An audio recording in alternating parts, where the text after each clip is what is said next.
ఇంటిని ఒక్కసారి చూడండి. ఇది తూర్పు వీధి కలిగిన స్థలం. అయితే తూర్పు వీధిలో ఇక్కడ ఈశాన్యంలో ఒక రూమ్ ఉన్నది.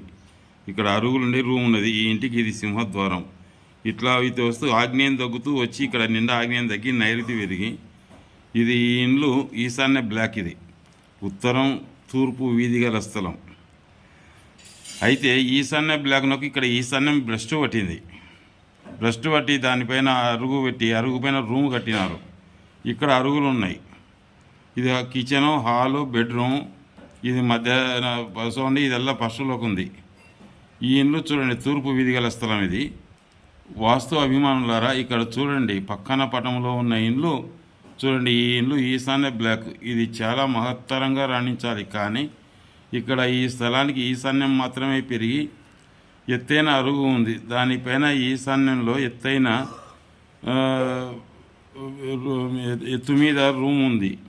రూమ్ కట్టినారు. ఆ ఇంటికి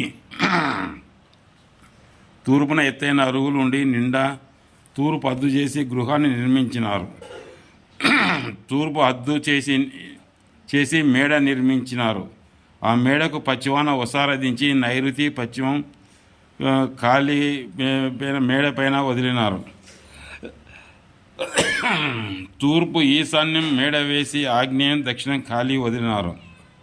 మొగలో ఉన్న ఈశాన్యం బ్లాక్కు ఈశాన్యం భ్రష్టు అవడం వలన ఆ ఇంటికి తూర్పు వీధిలో ఉన్న దక్షిణం వైపు ఉన్న ఇండ్లకు వాస్తు బాగలేకున్నా బోగత వస్తుంది.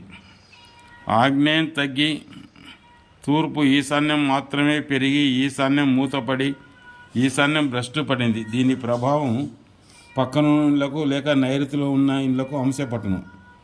ఉత్తరం వీధిలో ఆ ఇంటికి పక్కన పశ్చిమాన కల ఇండ్లు తూర్పు వీధికి ఇది కలిగిన దక్షిణాన కల ఇండ్లు వాస్తుకు బాగా లేకున్నా వాస్తుకు విరుద్ధంగా ఉన్న బాగా రాణిస్తాయి. కొందరి వాస్తు బాగా లేకున్న వారు కూడా చాలా ఉన్నారని అనుకుంటారు. ఈ విధంగా ఉన్నవారు వాస్తు విరుద్ధంగా ఉన్న రాణిస్తారు. అయితే ఆ ఇంటిలో ఏమి జరిగిందంటే, ఆ ఇంటి యజమానికి మొదట భార్యకు ఒక కుమారుడు కలిగిన తర్వాత ఆమె స్వర్గస్థురాలైనది. తరువాత రెండవ వివాహం చేసుకున్నాడు. ఆగ్నేయం తగ్గినందున ఆగ్నేయ వీధి పోటు ఫలితంగా 2 భార్యలు ఉన్నారు.